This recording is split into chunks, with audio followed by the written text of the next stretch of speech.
Nancy, how are you tonight? I'm doing great, thank you.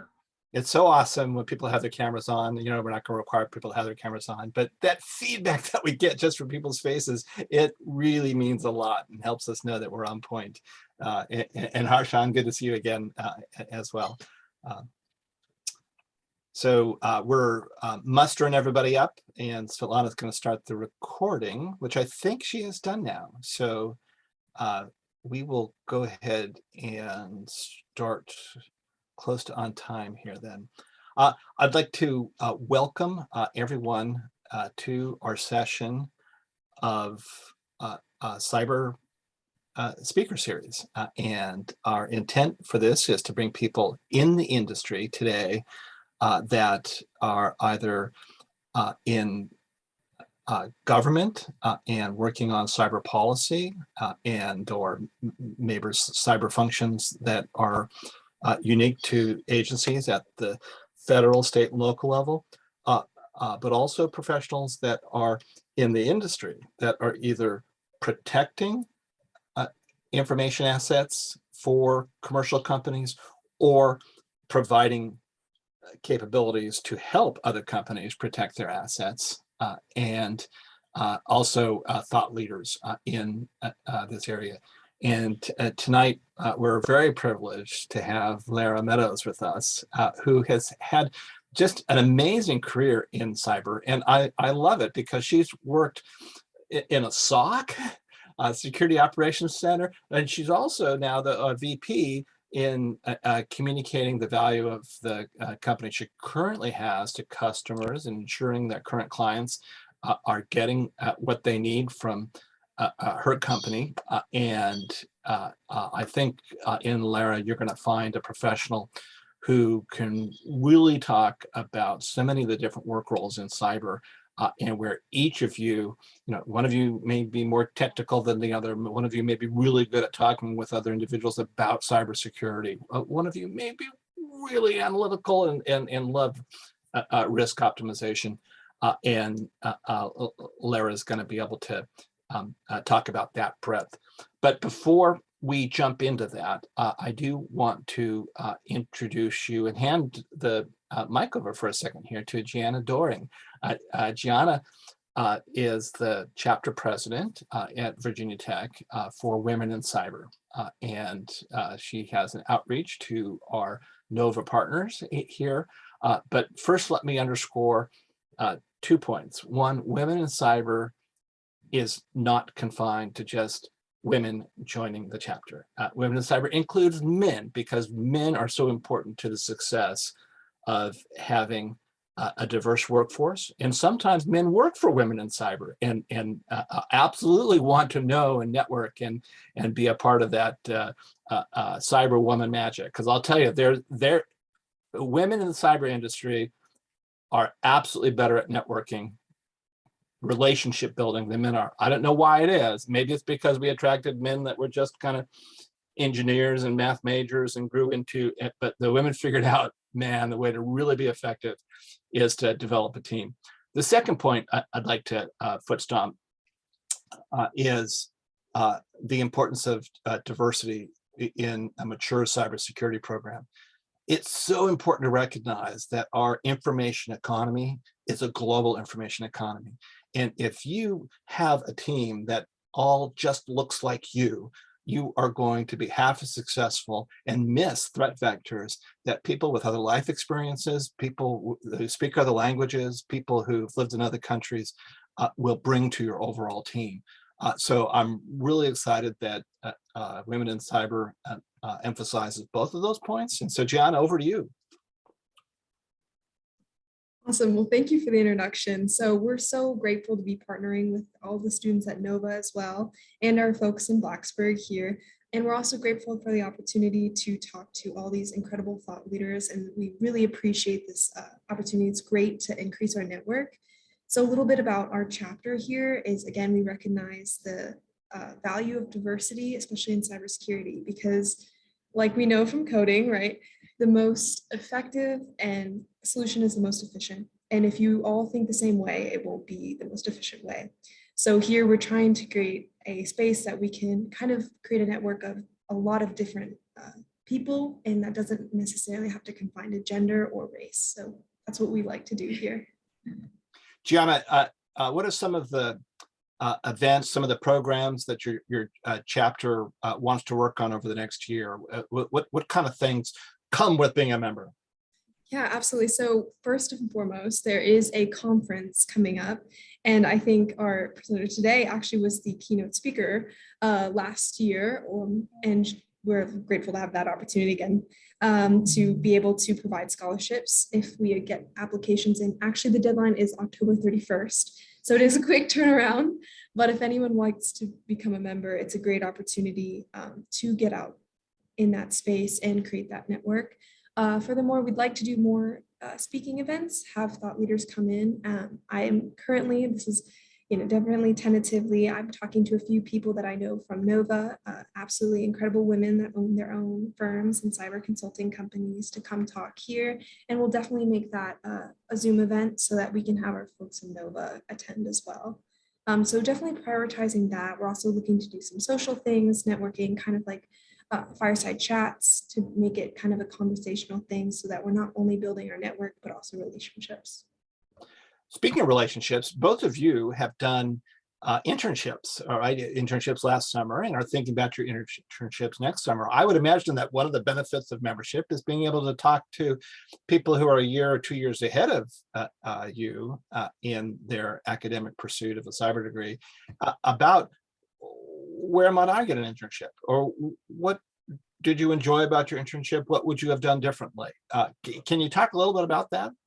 Yeah, definitely. So I think part of the reason that I think creating this chapter here is necessary is we've seen from the research that getting women in like leadership positions in the C-suite is having mentorship opportunities and opportunities that we can create, and we can have multiple different mentors, right? So whether that's a peer mentor or having a woman who is a member of the C-suite come talk to us, or a male in the industry who has a different perspective, something that we can all bring to the table.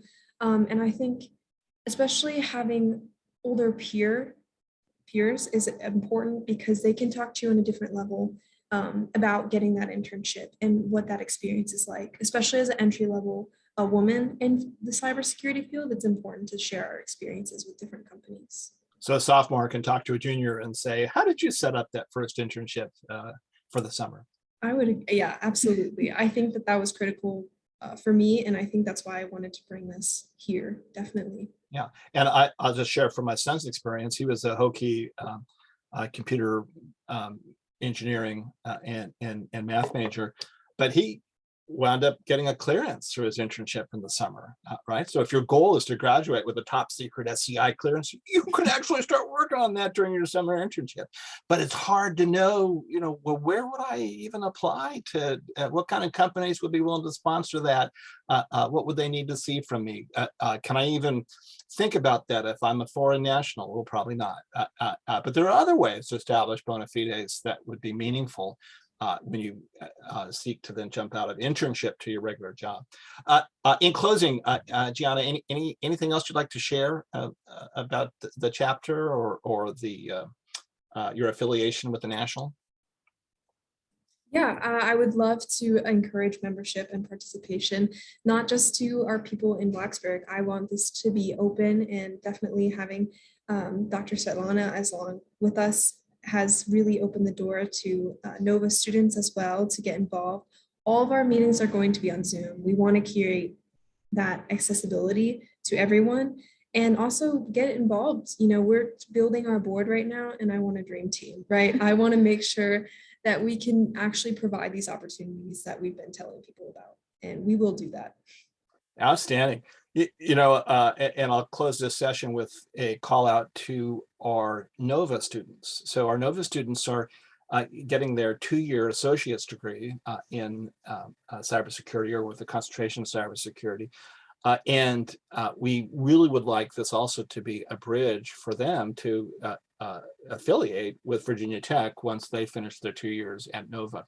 So think of both this series of the club or the chapter for women in cyber and the men who support women in cyber and the kind of dialogue that we have here as something that will ease your entry into a 4-year degree program with Virginia Tech. And we have all sorts of flexible ways to continue your 2-year education into the 4-year experience, recognizing that many of you want to continue to work, support your families while you're getting your degree, and we can absolutely do that, and help with scholarships and deadlines for those things and recommendations and things like that. Let me Svetlana has reminded us that Nova students majoring in business administration or IT, it doesn't have to be one, it can be one or the other, can now compete to enter into the BIT cyber program for Northern Virginia, and she's included a link there. Gianna, do you guys have a link? Can you put a link in the in chat, or if someone wanted to join your chapter, where do they go? Where do they begin? Currently, it's just kind of an email process. We have social media. You can follow us on Instagram right now.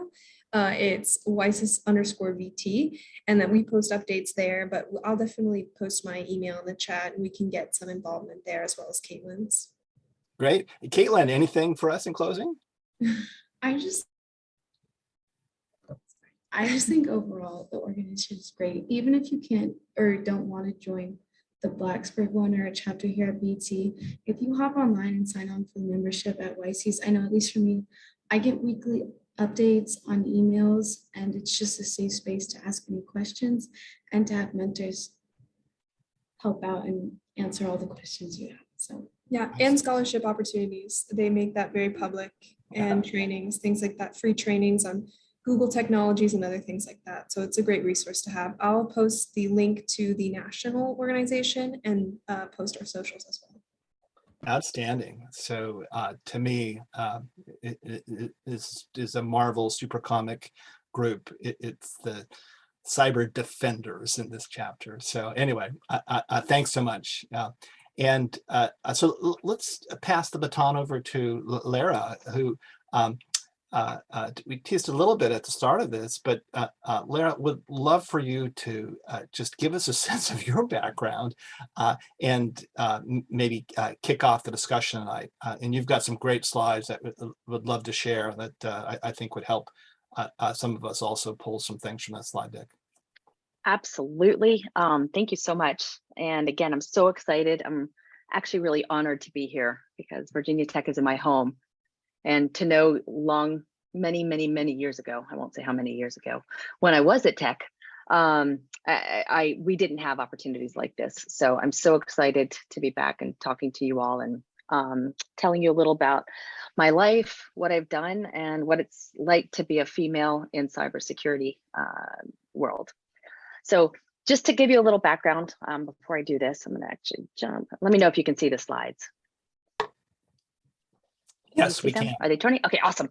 So this is my slide that I use actually when I introduce myself to my teams. So just to take a step back, I'm a global VP in cybersecurity engineering. I lead a global team of what we call sales engineers, security engineers, solution architects. We go by many names. And my team is located all over the world. So I have a bunch of different people working in much of different regions of the world, fighting many different problems in really different capacities, because what's interesting about cybersecurity is we're seeing right now what we're doing in the United States is probably really far ahead of what they're doing in Europe, which is really far ahead of what they're doing in APJ. So it's been really interesting to work with all these different cultures and all these different areas and regions who are just at different levels and different levels of maturity. So it's been fun. But anyway, so again, Lara Meadows. Just a little bit about me. I'm a mom of 3. I went to Virginia Tech. So again, I wear it with a badge of honor. I've worked for a bunch of different companies. I live in Virginia. I love to run Pilates. And my name is Lara. And people love to call me Lara, but the easiest way for me to pronounce it is to say it's Sarah with an L, Lara. So hey Lara, with this slide, are we to take that your kids like beer, jump for beer? They do. No, they don't. No one's ever asked me that. I love that.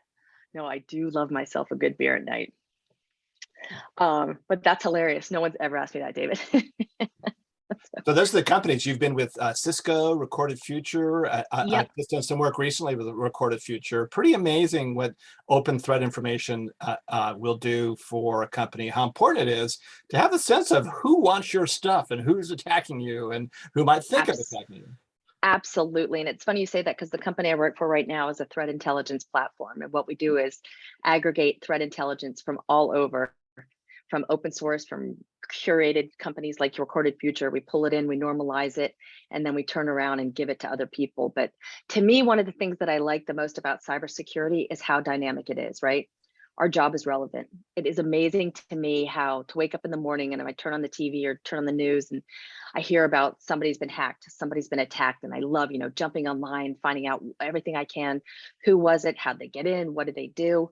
And it's just such a cool world. I almost feel like we're in this like superhero job because we are constantly trying to fight the bad guys. And for people who don't know cybersecurity, and like I said, I've been doing this for a long time. So when I first got pulled into this role, I went to go work in cybersecurity and people were like, what is that? And I was like, the hackers, we fight the hackers. And that was the easiest way I could describe cybersecurity was the bad guys out there on the internet. Yeah, and Lara, ArcSight, I love ArcSight, right? ArcSight started with something pretty mundane. It's just collecting the logs so that we could look for anomalies in the logs. And now it's SIEM, right? Incident and event monitoring. But you also have Cisco and how the network works and how the global internet works, and all the way to endpoints. And Cisco's doing a lot of work in 5G. And then you've got Symantec and McAfee, the SOCs before SOCs were cool. So you've really worked really across the industry, from the tools that it takes to communicate network to the tools it takes to protect a network to the, well, what might the other guy be doing to use the tools, but also HP there. Can you talk a little bit about that Sure. amalgam So of experience? So it's funny because I tend to work for small companies who then get acquired by big companies. So all these big companies you see listed here, I went to them by way of a small company. So I started really with network security. My first company was a little tiny company called TIS, the Gauntlet Firewall, very first firewall that was ever out there. And we got acquired by McAfee. So by way of that, then I went to work for another one who got acquired by Symantec. Then I went to work for a host-based solution. We were actually the first host-based intrusion prevention. True story, when we were first starting and carving out this new product, there was no such thing as intrusion prevention. It was all intrusion detection. And so we had created a host-based intrusion prevention solution. And there was no such thing. So we actually spent a lot of our time evangelizing and teaching people what it was and why they needed it. And that's so important. And I still see this today. Let me just jump in there for a second, Sure. because the federal government wasn't buying host-based protection. We didn't know that we should be buying it. So there's an element of cyber that regularly lives on the emerging technology edge that requires people to be able to communicate the new capabilities, the new threat vectors, in a way that government and industry can say, I see what you're saying. Maybe I do need to start an RFP or work on some experimentation. And so what you were doing there led to, inside DoD, we defined the host-based security systems, HBSS. And you really had to shape your own market to help us understand what ultimately was kind of a precursor to zero trust, right? You've got to be able to understand who's on your edge device, with what permissions, in what locations, and that it's not just a static, oh, just hook it up and forget it. You regularly have to tune it and set your thresholds to a point where you're getting rid of false positives and really finding those needles in the haystack that you want to look for. Do I have that about right? You do. And what's interesting though is when I first started, so when we first rolled out cybersecurity, really it was network security, right? It was all about firewalls and perimeter security. And there was this idea of the hard, crunchy outside and the soft, chewy middle, meaning that you put up some defense around your entire perimeter and you were completely safe inside, right? And all you had to do was like build a big castle with high stone walls, protect your inner courtyard, and you'd be fine.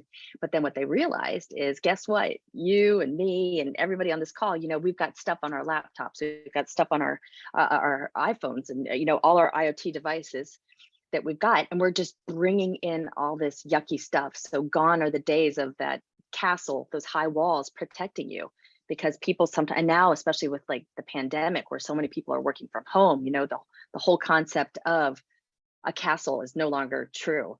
And so they really started, that's what this morphed into, the zero trust. Like, okay, we've come to realize we can't trust anyone, especially the end users. Let's just pretend that everybody's bad, right?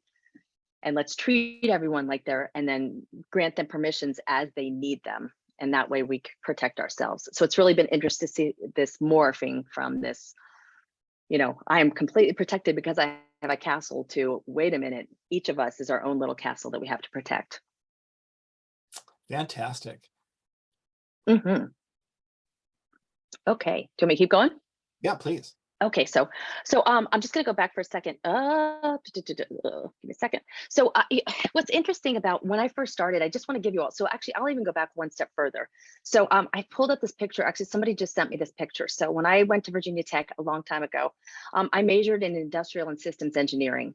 So I'm doing a role, I'm working in a field where I might be doing a little bit about what I majored in, but I'm also not doing what I majored in, because I tend to work more on the business side of cybersecurity. What we're doing is going in and selling technology to customers, but we're also implementing it and making sure that they're successful with the solution that we're providing.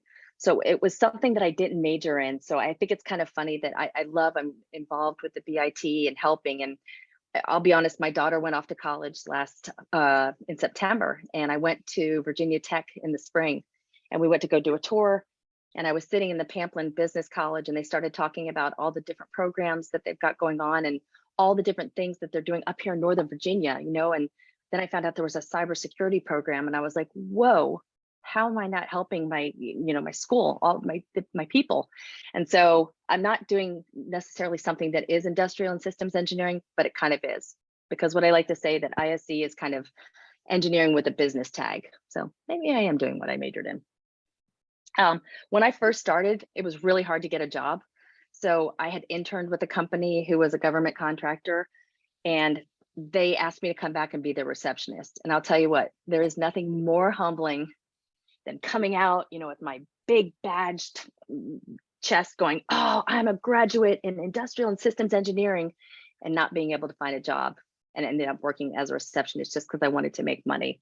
And ended up meeting the co-owner of the company, came in one day and was like, hey, tell me about your background, and talked to her. And she ended up getting me a job over on the contracting side, where then I got pulled into a cybersecurity program where I, traveled all over the world, got to do some pretty cool things. So at the sweet age of 24, 25, I was traveling all over the world on this cool project. So it was really an interesting way to start, where I can say I honestly started as a receptionist.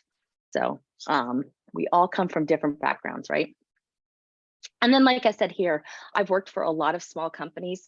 And like you were saying, David, there's a lot of different technologies here. So starting with perimeter security, network security, morphing into, when I was at Cisco, really more on the network security side. And then with ArcSight, I worked at ArcSight for a long time. So ArcSight has a special place in my heart, like you were saying. ArcSight was security operations, right? Where we start going in and talking to the people who are monitoring and watching the day-to-day operations and making sure that everyone who's in your organization is doing what they're supposed to. And if they're not, how do you respond to it and remediate from it? And then kind of the next evolution now is this recorded future. And then where I am today is Threat Connect, is the threats. And again, what I really like about being on the threat side of it is, it's what are the latest and greatest attacks that we need to worry about? What are the latest and greatest threat actors? What are the bad guys out there, and how are they getting in and what are they doing? And so being able to pull that information together and be a source for that is exciting. Now, as you transition slides, Yeah. as Lara described each of the different companies within her career progression, it's not that one replaced the other and that original one was no longer relevant into the new way that we do cyber. It really represents a maturation of cyber, that think of it as a broadening of the shoulders with verticals that are still each very important to the ecosystem. And as we get more mature, and it's great, I'll tie it to Gianna's question about zero trust. Zero trust is very important, right? It does rely on asset inventory and knowing where all your things are, but then also knowing in your directories where your people are, who they are, what their permissions are, and connecting that to your firewalls, your perimeter defenses, but also your edge security. But like the processes she described before, zero trust alone, while it may be necessary in the future, it will not be sufficient. There will absolutely be areas in, we use CIA a lot, right?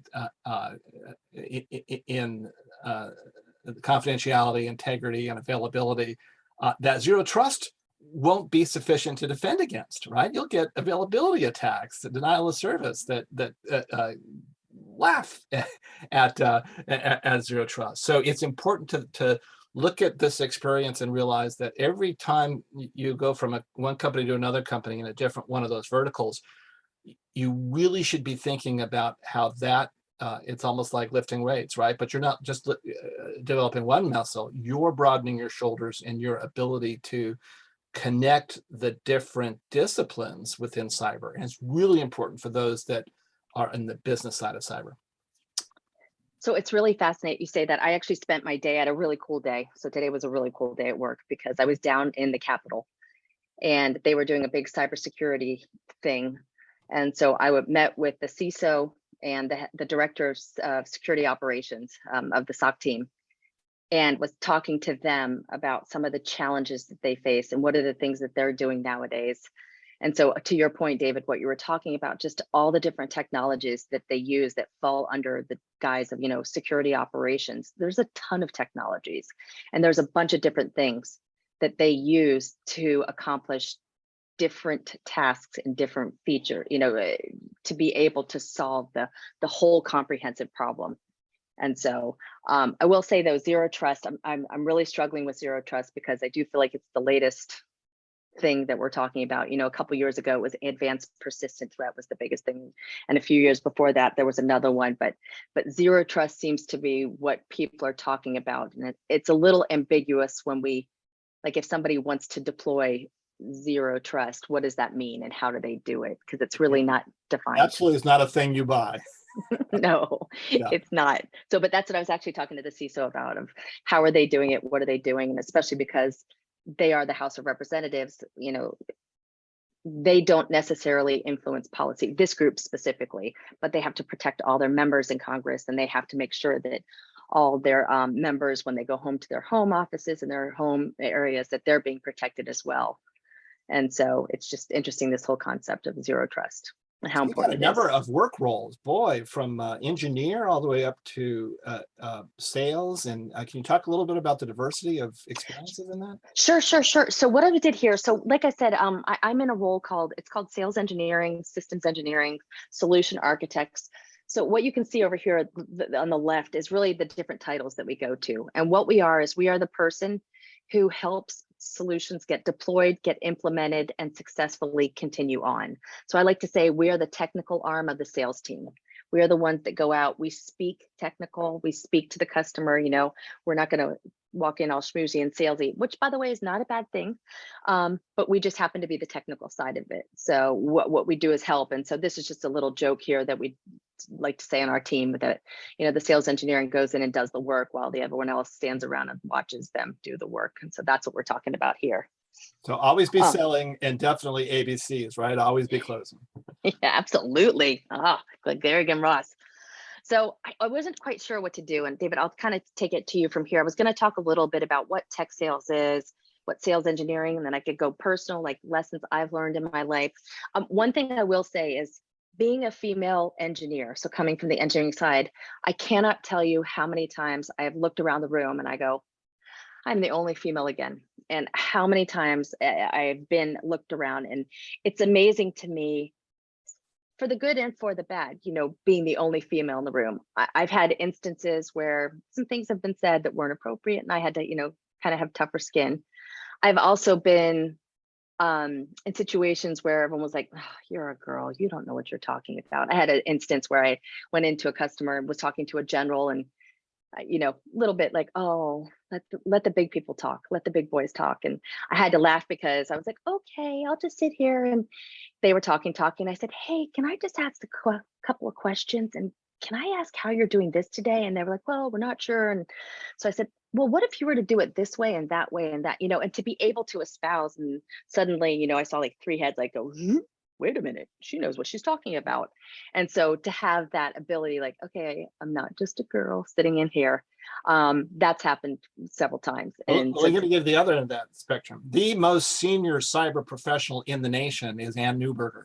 Ann Newberger, an amazing rock star. Absolutely. Grew up not just protecting networks and working early on with industry to put in defensive capabilities of the networks, but attacking networks overseas. And Ann is awesome. And she's the most senior cyber person in the nation.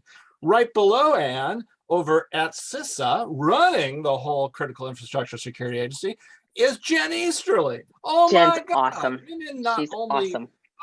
kind of are at they lead cybersecurity. As do men. And Chris Inglis is a good friend, so I wouldn't want to leave him out there. He has an important role as well. But literally, it underscores the importance of a diverse cyber workforce that really puts a premium on competencies. So, Lara, we've Absolutely. got 30 minutes left. And Okay. I would like to encourage the audience to ask questions, raise your please. hand, or that's my favorite way to chat. talk. If there's any questions, But in happy the to answer. meantime, let's go ahead and go into tech sales, and I remind folks that everyone in the company, sales isn't just a sales thing or a BD thing. It's an engineering thing, and increasingly everyone in the company is expected to always be closing, right? Always be communicating your value to customers. So don't think of, oh, well, I won't pay attention to this part because I don't want to be in sales. No, we're all salesmen. I joke that we are absolutely all in sales. You know, today getting my kids to eat broccoli at dinner tonight, I was in sales. You know, so there's always you're trying to. Yeah. Mediocre success. Not without grumbling. Hey, in Arabic, it's shwe shwe, bit by bit. But you know what, there's always in your day-to-day when you're trying to convince somebody to give you something, you know, we're always in sales. And so but what's cool is looking at, like I said, my experience started out on the government side, and then I morphed over to the technology side, so working for companies who provide solutions. And there are many different capacities and many different departments who help. So like you were just talking about, David, a second ago, marketing, right? Influencing. We have to evangelize. And a lot of the times, like when we were doing that IPS, it was a whole new world out there that no one had ever heard of. So our first job was to go out and say, hey, here's what what we're missing, right? We need something that's proactive. We need a tool that's going to be proactive and looks at more behavioralistic, right, which then morphed into AI, but behavioralistic type of solution out there. And so we had to do this whole marketing before we could even sell anything, right? You've got professional services, the people who actually make things work. You've got success, which is kind of like the hand holding, especially as we move into these SaaS companies. So there's a whole bunch of different components that make up a SaaS company and a SaaS technology. And sales, we're within one group within the sales. So when we look at technical sales, there's really 3 different components. The first being sales development, or sometimes we call them BDRs, right? They're the people looking for opportunities. They're the people going out, maybe calling, maybe meeting with, things like just looking to see if there's an opportunity or a need. Then you've got the account executive, who's the closer, right? David, they always be closing. That's the person.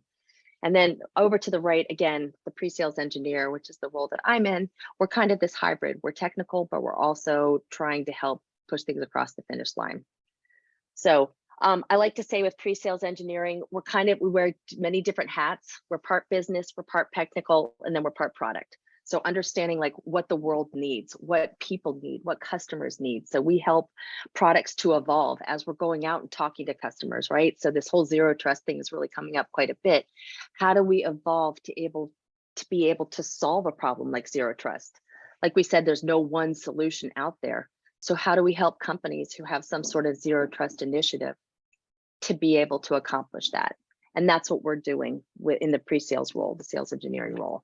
Now, Larry, in your infographic, you've got IT and engineering. I would imagine that Threat Connect is beginning, or maybe already has, expanded that umbrella beyond IT to OT, to mission systems, to weapon systems, if you're selling to federal agencies. Have you gone beyond IT? Absolutely. Absolutely.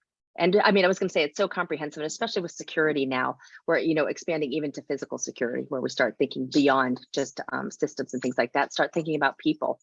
I had to take my security awareness test in my company every year. We have to pass it. And I was taking it yesterday and going through all the training, and it was all about the social engineering, right? The people. Not only physical, like, are you badging in like you're supposed to and not letting somebody walk in with you, holding the door open, right, for somebody you don't know, but then also the aspect of just what are people doing? What are they sharing, phishing? There's all sorts of things out there that we're really having to go beyond just IT type things. Yeah, and so if you're looking to do something novel and be first of, or really look for lucrative growth areas down at Blacksburg, right?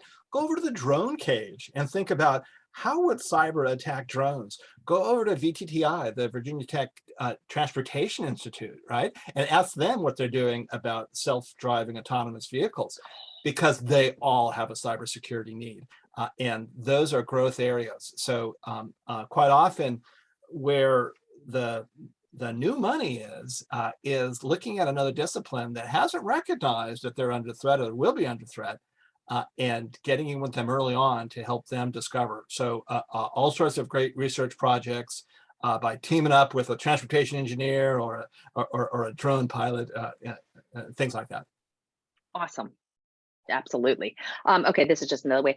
I'll tell you what, I'm going to actually kind of blow through this just because it's not really, there's just other avenues and where you can go and what you can do. I'll tell you what, I'm going to offer a Starbucks card to the first person who asks me a question. How's that? Anyone ask me a question and I'm going to send you a Starbucks card. Who's going to be daring enough to do it? Okay, I'm going to keep going then. I'll keep talking. And whenever you want to interrupt and ask me a question, I'm happy to do it. Yes, I'm sorry, I have a question. Oh, All break the tie. right. It was Samir. Go for it. Yeah, so I'm just still learning what cybersecurity is. Right now I'm majoring in business administration. Mhm. So I'm just wondering, does cybersecurity involve like a lot of coding and stuff like that? Good question. So there's different aspects of security, and I'll let David, because I'm sure you've got some to weigh in on this too. But there's different aspects. Yes, there's some coding that's involved depending on what you're trying to do. No, there's not coding involved depending on what you're trying to do. Our product has a little bit of coding, especially if you want to do some advanced features, but there's a lot of products out there that you don't have to code. You just have to be able to understand what the risks are, right? So it's understanding risk, and then how do you prevent that and configure against it, depending on what technology you're talking about. The area where you probably do see a lot of coding is more on the DevOps side, where you're developing products, developing software, developing.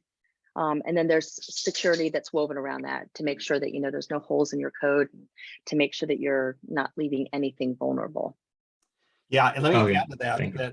first, the cyber workforce as defined by NIST, the National Institute of Standards and Technology, I think. But 54 unique work roles in cyber. There's a cyber detective, right? Cyber forensics, people who are really good at just going into logs, into different artifacts where a crime has occurred and figuring out what happened, who got in, what country are they from. but there are work roles even beyond those 54, and I'll just share one of those. When I was at the FCC, I was the bureau chief in charge of the nation's 911 systems and emergency alerting, and in general, security and resiliency of our nation's telecommunications industry. 30,000 companies that make that up. I recognized that I didn't have any lawyers who could speak cyber. So I approached the National Science Foundation, NSF, who runs the Scholarship for Service program, and I said, I don't have any cyber lawyers. He said, great, let's go ahead and develop a scholarship program for cyber lawyers. And within 2 years, we had put together an ability for 8 federal agencies to be able to hire directly from our cyber lawyers program. That added a few cybersecurity courses to the curriculum at Georgetown, by which lawyers were trained and got their techniques.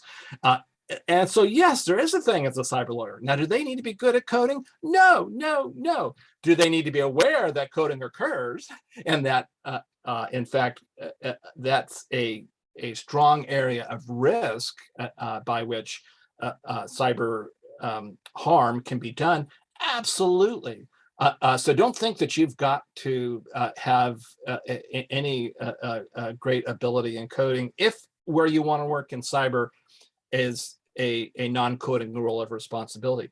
Another area that's not heavy in coding is cyber risk at the business level, right? At some point, CEOs and their boards on top of them need to understand, where do I put that next discretionary dollar I might have towards a risk element in my company? That might not just be a cyber risk element. So that ability to, in a discoverable, repeatable, transparent way, pull together the different risk elements across each of the internal controls that you have in a company, and then communicate that in business language to the CFO and the CEO of a company, so they can make a decision on not only what is our current risk posture, but what should be our objective risk threshold. And then the gap between that is your budget. And so people at the financial level, increasingly, we want CFOs that have cyber skill sets. And the last area I'll talk about is cyber auditors. There's a crying need for people to be able to go, people with CPA kinds of certifications that can go in and evaluate, audit the internal controls that companies have said that they're going to apply. Well, did those internal controls get applied in a way that is as effective as the company wanted them to be, or is it representing them as? So cyber auditing is a very hot career field. So yeah, a whole range, not just engineering, not just coding, a whole big umbrella of opportunity. Great question, Samir. Hey, and David, I will just to add on to that, cyber risk is absolutely the top topic that seems. I was at RSA, which is a conference, and then I went to Black Hat, which is the #1 cybersecurity conference back in, I guess it was in August. And I was amazed at cyber risk. We actually have a cyber risk solution, a quantitative solution. And I was amazed at how much I was seeing quantification of risk, risk quantification. What's interesting and something that we've seen in this evolution of security is, back in the day, the CISO, which is this, information security officer, chief information security officer, just in case anyone doesn't know that. But the CISO reported in often to the CIO. So they were just kind of a direct role, even though they had a chief title. And what happened was they didn't get a lot of face time. They often didn't get budget. And it was just, cybersecurity really was just a department in a company. And what's interesting, especially as we're seeing risk, the cyber risk quantification need, we're seeing CISOs now get a seat at the board table. And what's awesome about that is boards care about cybersecurity. So they are making it a big part of their monthly discussion as the board gets together. How are we protecting? Are we secure? How are we staying secure? What do we do if we're not secure, right? And it's become a huge table conversation that the CEOs are now making it a part of their agenda. And then, oh, by the way, they're saying to the CISO, hey, I need to give you money so that you keep us secure. And it's just this whole evolution that we've seen. And let me offer one qualification. Boards should care about cybersecurity.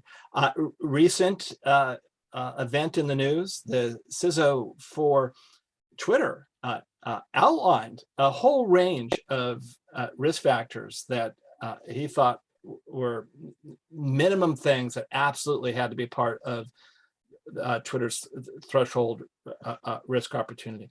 He was directed to not speak candidly in front of the board, and he wound up going to the SEC and as a whistleblower and seeking whistleblower protection to rat out the company leadership for presenting one risk posture that was dismissive of what should have been known risk factors that he reported up the chain. So companies that don't pay attention to cyber risk do so at their peril going forward. It's why, again, cyber lawyers, yeah, we've got those too. Great. Caitlin, you had a question as well. I did have a question.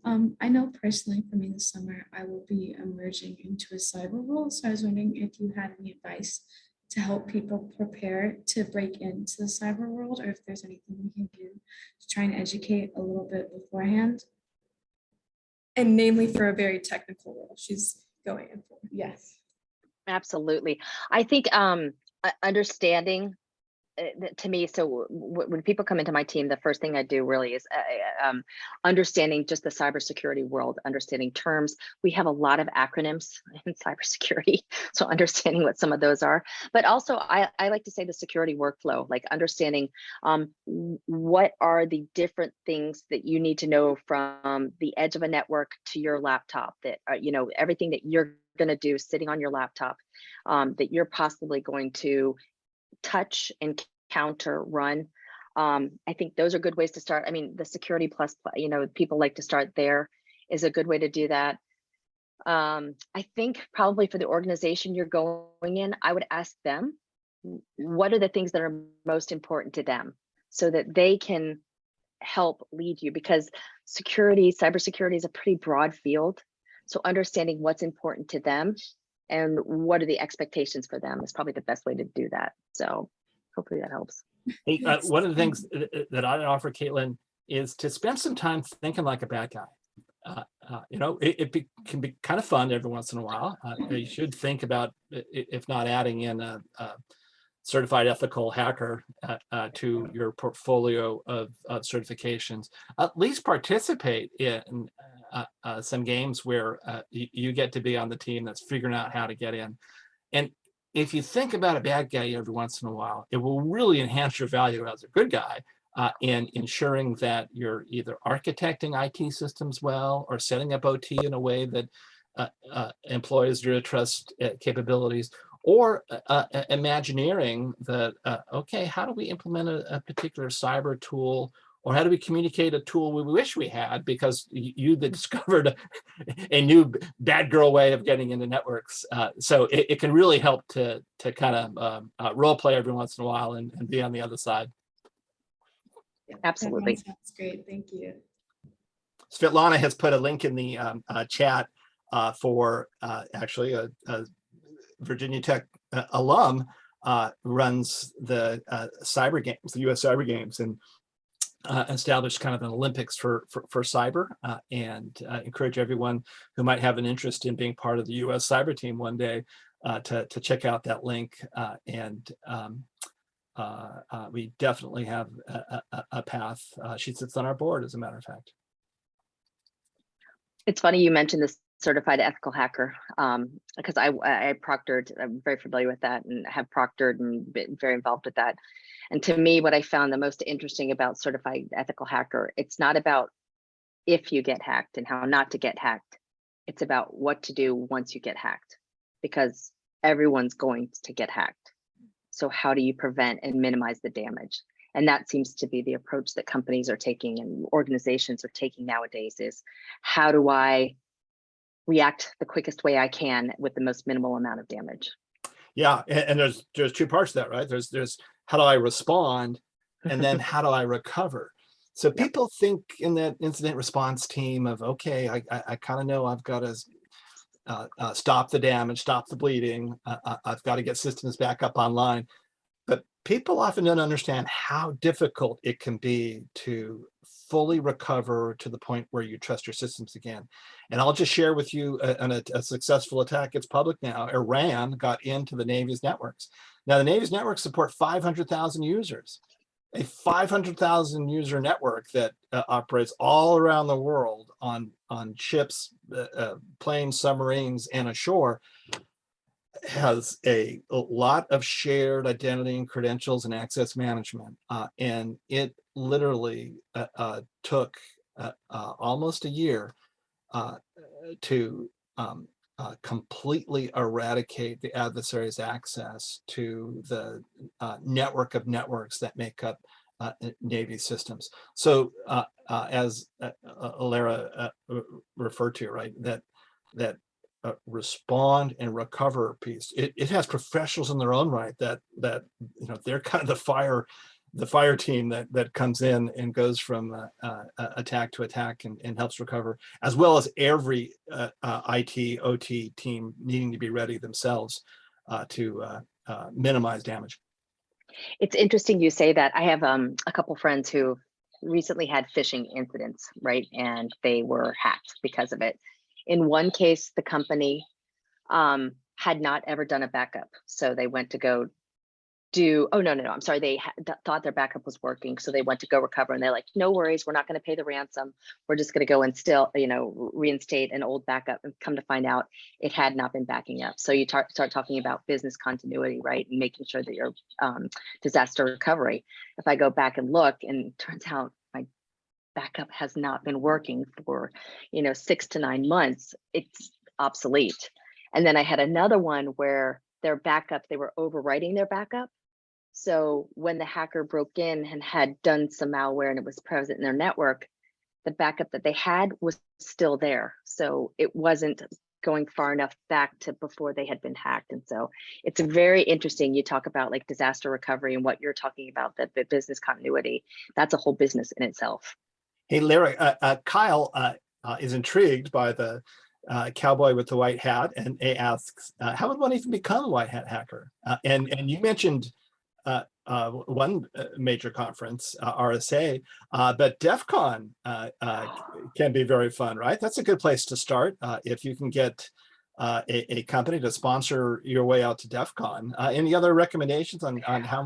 I would say start closer. B-Sides is a one. B-Sides, B-Sides, it's great, and they're all over the country. They're it's close kind of the to junior home. varsity for the varsity at DEF CON, right? But I know a lot of people who actually prefer B-Sides because it's a great opportunity for them to go meet with local people, actually have really, really good conversations. And it's more like their local brethren hanging out with that. So Yeah, DEF CON is definitely the ultimate. DEF CON has gotten so senior that companies put so much money into it that the people who actually get speaking opportunities have been in the career fields for 10, 15 years. B-Sides, you can be as part of B-Sides a year into the career field, and you get the opportunity to speak and present and really talk with today's practitioners in a way that is kind of technical Toastmasters. Absolutely. Absolutely. It's so true. I'm part of a couple of women's groups. You talked about WISIS. Gianna was talking about WISIS. I love Women in Cyber. It's a great organization. I'm also part of a group called the London Ladies Hacking Society. It's a London, they're an England based. And it's amazing to me how much they share, where it's all part of a Slack group and they get together in person every once in a while. But it's a real community for sharing and helping people get started. So a lot of time they will do little startup type meetups, and it's like, hey, we're going to learn about open source intelligence. Hey, we're going to learn about Python programming. Hey, we're going to learn about doing SOC operations. And so there's groups like that. I find also within local communities, ISACA, that you can get involved into that can really help you. Yeah, one of my friends, she worked for me at the FCC, and she was a lawyer that went the other way. She liked her cyber courses so much that she decided to, through B-Sides, become an expert at cyber as a practitioner. And she parlayed what she did at B-Sides into a recurring role at DEF CON, where she runs the picking lock part of DEF CON, where literally people will come in that have no lock picking experience, and within 5 minutes she'll train you how to pick physical locks, and then go from there how to pick electronic locks. Pretty cool stuff. One of the things that I really like that they do at DEF CON is they, when you come in, everybody gets a badge, and your badge has part of a key. And they do this networking event where you have to find all the people in the conference who help complete your key. And so it's a kind of neat way of pulling people together. I was standing next to two guys in a line, and they were like, they were so awkward. I'm not going to lie. It was just two engineers, clearly like social skills struggling, but they had this key, and they were like, hey, are you at DEF CON? Yes, I am. Hey, what does your key look like? I don't know. Let's see if our keys fit together. And they had this whole big conversation, and then it evolved into like, what do you do? What do you do? And it was just a really cool thing that they do along the lines of it. But it's a really, really complex key that you put together with lots and lots of people to get a complete solution. DEF CON is so fun, right? The staff that puts DEF CON on, they're affectionately called, they call themselves the Goonies. And they literally act as Goonies throughout, and just say it is so cool to be weird here, because weird is diverse and diversity is a cyber strength. Love it. Awesome. We've got about 5 minutes to wrap here. First, to the audience, any questions for Lara before we lose her? Any things that you'd like to bring up to the rest of the group?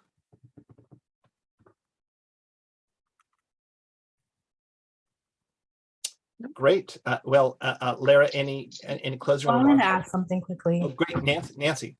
Sorry. Okay. I just wanted to ask, you said for you that you started off, you got your industrial engineering major, but then you went into like being a receptionist. Like, did you think doing that job, did you ever think that you'd be where you're at right now? Never in a million years, ever. And leading a global team, getting to work with so many different people in so many different areas, not at all. And if you had said, just getting out of college, and I was like, what am I going to do? And there was a recession going on, and I was just like, I have to get a job. And so I was like, you know what? I'm going to work as a receptionist. I'm going to do it. Lara, And in so- hindsight, though, as you look back on it, was that an irrational fear? It had you just, it's like the Wizard of Oz, right? Where Dorothy clicks her heels and realizes she had the power all along. You knew that your degree was a wonderful degree. You knew that you had all this talent and skill. To this group, right? Should they fear succeeding if they bring talent, their academic experience, and energy, those three things together? Should they fear succeeding? Absolutely not. They will be successful. I think if you work hard and you go at it with, I love people on my team who step up, who show excitement. Like, that's the big thing that I ask for. Are you eager to learn? Are you eager to do your job, right?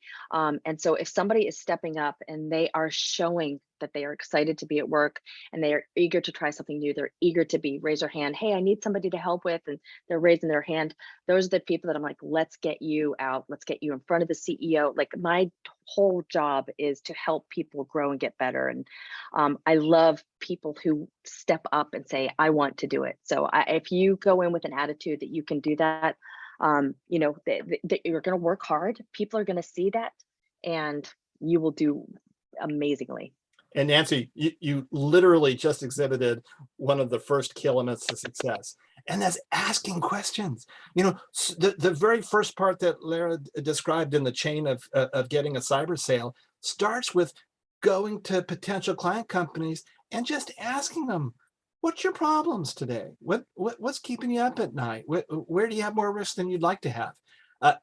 And so absolutely put yourself out there. Never worry about asking a dumb question. There literally are no dumb questions, and everyone will want you to succeed in this. So the worst thing you can do is just not put yourself out there. We've got another There's question. one I last know we're question. getting It's a close good to time, one. but Aiden asks, what about the demand signal for cybersecurity graduates? it's already been a pretty hot demand signal. Is it going to go up? Is it going to go down? What do you think, Lara? Teams are desperate for cybersecurity. Trained people. It's amazing to me how many companies are looking for people who know cybersecurity. And whether you're talking about security operations, whether you're talking about application security, whether you're talking about security consulting, people are desperate for cybersecurity graduates. Let me caveat that a little bit, because there's a phenomena out there now that you'll see that companies are asking for what doesn't exist. They want a cybersecurity professional for an entry-level position that has 4 to 5 years experience. It's just crazy. They know they're hurting so bad that they don't have that much money in their own company for this yet, and so they're asking for somebody that really isn't your typical college graduate. Well, how can you get ahead on that? You literally can be building work experience while you're going to college, right? Your internship. I love the story from Gianna and Caitlin about their internships, and they're going to do an internship again in the fall, in next summer. That all counts as work experience, right? For those of you at Nova that are, many of you are employed but may not be in cyber yet, but that work experience counts too, right? Because companies are so hungry for cybersecurity professionals that they want to make sure that they hire somebody who's responsible right from the beginning. So if you have a 2, 3 year, 4 year track record of working in a non-cyber field, but strong positive recommendations from your supervisors in that non-cyber field, combine that with your cyber degree, boom, you've just hit the requirements for an entry-level job that many of your folks, your competitors that just went to college and for 4 years did nothing but attend classes, wouldn't necessarily have. Harshan asks, what's the most common relationship between someone in the CS field and someone in the cybersecurity field in the workplace business? Boy, with DevOps out there, Lara, would you like to talk about that a bit? I mean, I think that we see right now, computer science all throughout. I mean, especially when you start talking about data science and artificial intelligence, right? There's so many different aspects, and I mean, they're so woven together. It's they're hand in hand. Yeah, and if you've got CS expertise, I mean, you can just immediately, I mean, you will most likely get paid more right from day one. And it'll be great for you for 10 years, but at the 10-year point, you better be adding in some business skills or you'll regret that, oh, how did those business majors pass me up? So you can be both, right? You can be a CS major that someday runs the business, but you can also be a business major that someday has CS folks working for you. We need to come to a close. Lara, thank you so much for tonight. This has been awesome, you know, to get somebody who can candidly talk about what it's really like to be in the industry, the great range. You've just been awesome, and you're a Hokie, so there's nothing not to like about that. Thank you very much on behalf of the class, Lara. Thank you. Thank you so much. And please, can I get Samir's email address so that I can send him a thank you for asking the first question and starting it? We will definitely connect you with Samir. Samir, if you could just chat to myself and or Lara, and if not, Lara, if he's dropped off, I can get that to you. Okay, thank you all. Great. Have a good night. Thank you, guys. Bye.